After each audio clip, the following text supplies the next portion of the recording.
है ध्यान में भी, मैं कौन हूँ, कहाँ से आया हूँ, उसके लिए कुछ नहीं है ये जगत, क्योंकि वो अपने स्वरूप में स्थित हो गया।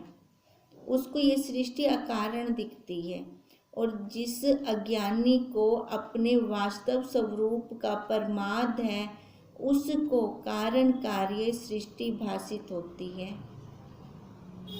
देखो हम यहाँ पर सारे आते हैं ना, ज्ञान के लिए आते हैं, अज्ञान के लिए नहीं आते।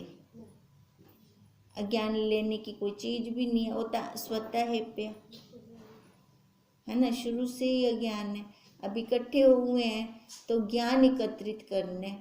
अब ज्ञान क्या है कि मैं कौन हूँ, सबसे पहले यही मेरे को जानना है ना। संसार वाले कहते हैं तू इसकी बेटी है, इसकी पत्नी है, इसकी बहन है ना।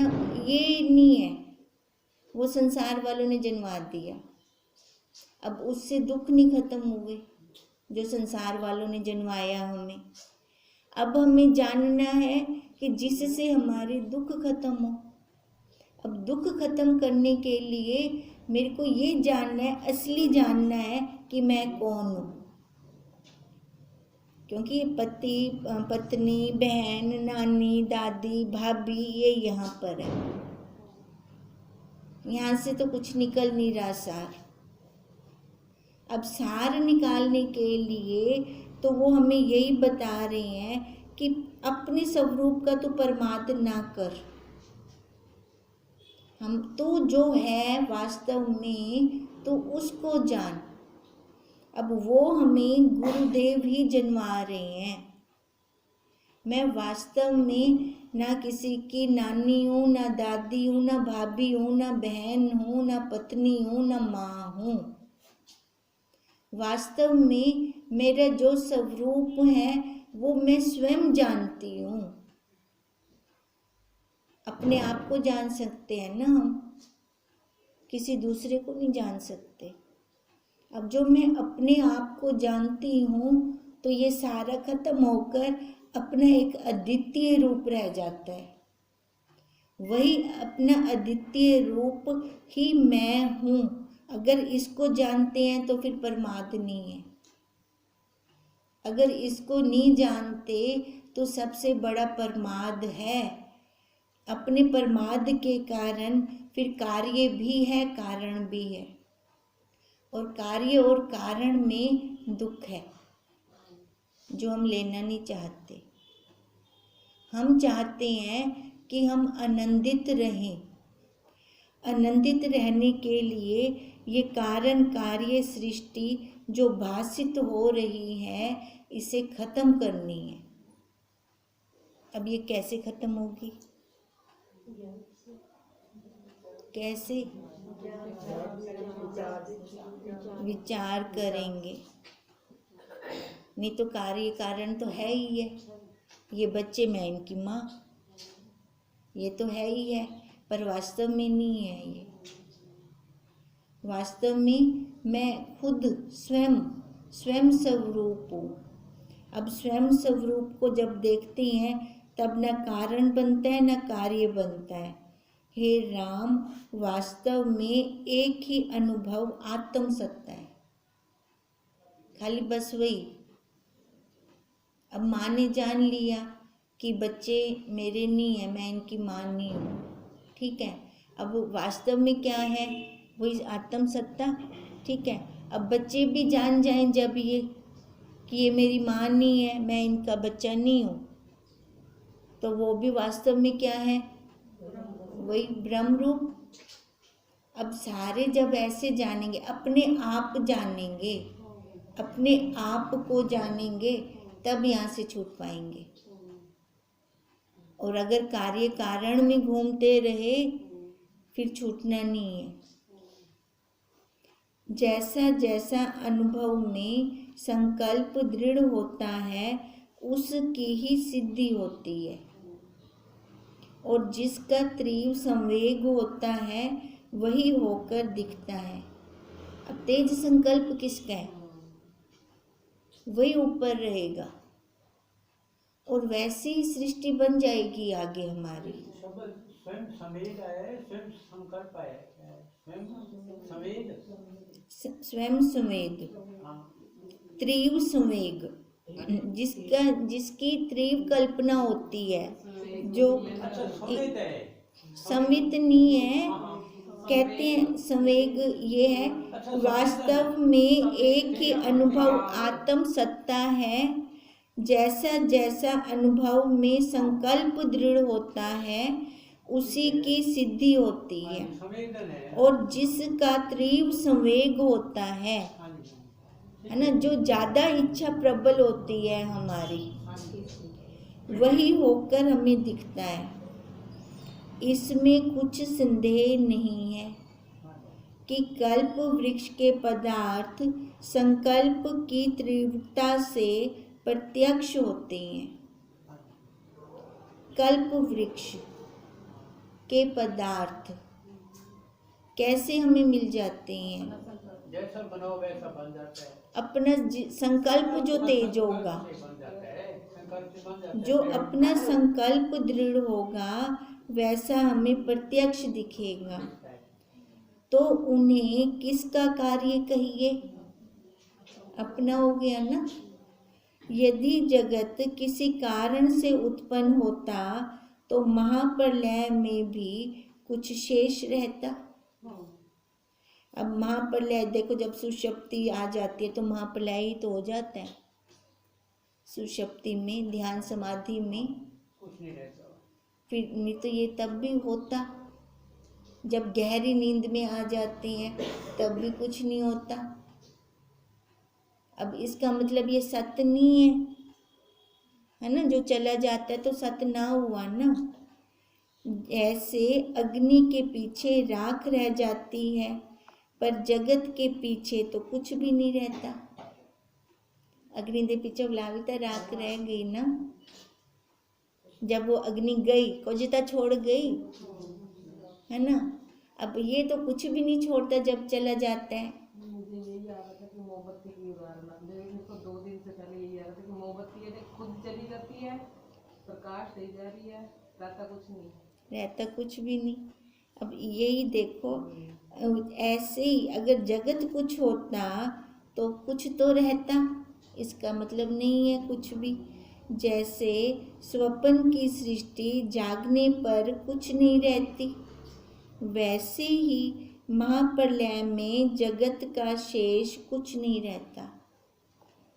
इससे जाना जाता है कि यह जगत आभास मात्र है, सत्य नहीं है, खाली कल्पना है। अब ये कल्पना का क्या वजूद? जैसी हम कल्पना कर लेते हैं उसमें वैसे हमें दिखने लग जाता है। अब ये जगत की कल्पना छोड़कर अगर मैं ब्रह्म की कल्पना कर लूं तो मेरे को वही अनुभव होगा। जैसे ध्यान में ध्याता पुरुष किसी आकार को रचता है तो उसका कारण कोई नहीं होता, वह तो आकाश रूप है। जब हम ध्यान करते हैं, ध्यान में गुरुदेव की मूर्त ले लेते हैं, ठीक है, वहाँ हम अपनी सारी एकाग्रता इकट्ठी कर देते हैं, बाहर से वृत्तियों को खींचकर वहाँ एक जगह पे दृढ़ता कर लेते हैं। पर क्या था वो आकार? सामने कुछ आ गया, ऐसे स्थूल रूप में कुछ था नहीं ना, आकाश रूप ही था। अब यही कह रहे हैं वह तो आकाश रूप है, और अनुभव सत्ता ही फुनने से इस प्रकार होकर भासित होती है। होता तो सारा आकाश रूप है, आकार तो कोई नहीं। और जैसे गंधर्व नगर कारण से रहित दिखता है, वैसे ही यह जगत कारण बिना प्रकट हुआ। ना कोई पृथ्वी है, ना कोई जल है, ना तेज, वायु और आकाश है ना। जैसे अब उसमें हमें कुछ नहीं रहा ध्यान के अंदर, तो ऐसे कहते हैं ऐसे ही इसका भी तू देख, अकारण है, बना कुछ नहीं, सारा आकाश रूप है, शून्य है, लय की तरफ जा रहा है सारा। कितने चले गए, कहाँ गए? मिट्टी से निकले थे, अन्नमय कोश से निकले, अन्नमय कोश में गए वापिस, चारों खानियों को देख लो, वहां से निकल रही हैं, वहीं जा रही हैं। पर सत्य तो कुछ है, सत्य को जानने के लिए मनुष्य वाली खानी मिल गई है।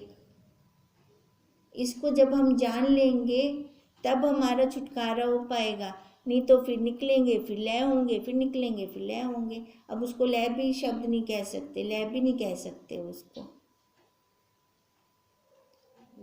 उत्पत्ति, हाँ रूपांतर हो रहा है ना, हाँ फिर वो चक्कर चलता रहेगा हमारा। सब आकाश रूप है, परंतु संकल्प की दृढ़ता से पिंडाकार भासित होते हैं। अब जैसे हमारे गुरुदेव हैं तो आकार में, अब उनको आकार की थोड़ी दृढ़ता है, आकार में होते हुए भी आकाश रूप हैं, अपने स्वरूप में स्थित हैं।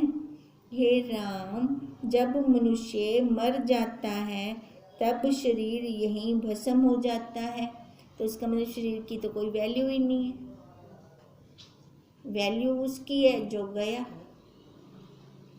फिर जीव परलोक में अपने साथ शरीर देखता है और उस शरीर से स्वर्ग नरक सुख दुख भोगता है।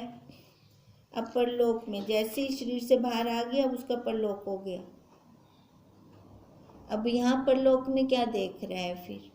अब रहेगा तो उस शरीर के साथ, क्योंकि स्वप्न में भी अपने आप को शरीर वाला ही देखता है। उस शरीर के साथ फिर वो आगे की यात्रा क्या करता है, जैसे उसके कर्म होंगे उस हिसाब से उसको सुख दुख मिलेगा। अगर वो सुख दुखों पे रहता नहीं है, अभी जागृत में, परलोक में नहीं, इस लोक में सुख दुख में नहीं रहता, तो परलोक में भी सुख दुखों पे नहीं रहेगा। अगर यहाँ पर इसका दृढ़ अभ्यास हो जाता है इस लोक में कि मैं साक्षी हूँ, मैं आत्मा हूँ, है ना, इस लोक में अभी ये दृढ़ अभ्यास कर लेते हैं, शरीर के होते अपनी दृढ़ता वहाँ कर लेता है, तो परलोक में भी उसको वही दृढ़ता रहेगी। कैसे पता चलेगा दृढ़ता हुई है नहीं हुई? अंतर्मुखी गति कहते हैं ना, अंतर्मुखी गति भी तो वैसे रहेगा, देखो अभ्यास होएगा तो अंतर्मुखी वैसे ही बनेगी। नहीं, दृढ़ता तो ऐसे होगी ना, जब हम व्यवहार काल में हैं, जहाँ की मान्यता है तभी तो वो वहाँ व्यवहार जाएगी। काल में हमें क्या लग रहा है? हाँ, व्यवहार काल में अगर हम बन जाते हैं, दुख सुख ले लेते हैं, तो दृढ़ता नहीं है। हाँ, न हंसना आएगा, है ना। दृढ़ता ऐसे हो जाएगी कि मैं साक्षी हूँ, खाली व्यवहार हो रहा है, ये पुतला चल रहा है, ये अपने आप ही अनुभूतियाँ होनी शुरू हो जाती हैं। फिर ऐसा है, अभी मैं अपनी बात बता रही हूँ, कई बार बिल्कुल ठीक ऐसे लगता है जैसे आप बोल रहे हो, कई बार तो लोग कहाँ हैं, हम ऊपर जा रहे हैं सारे, पर लोग की तो कोई बात ही नहीं आई कि जहाँ ऐसा लगता है बिल्कुल मेरे को अभी भी वैसी फीलिंग हो रही है क्योंकि मैं कई बार होती है और कई बार फिर फंस जाती है क्योंकि बन जाते हैं, है ना, बन जाते हैं यहाँ पर। ये अभी तो यानी जीवन पर्यंत पुरुषार्थ है, जीवन पर्यंत। उस दिन मैं बीमार हो गई रात को, बहुत चाहते प्रश्न आप रखा करो ना, आप बताया करो, तीन आदमी बोले ना, आप आपने कुछ लेना है ना, मुझे समझ नहीं आता ना।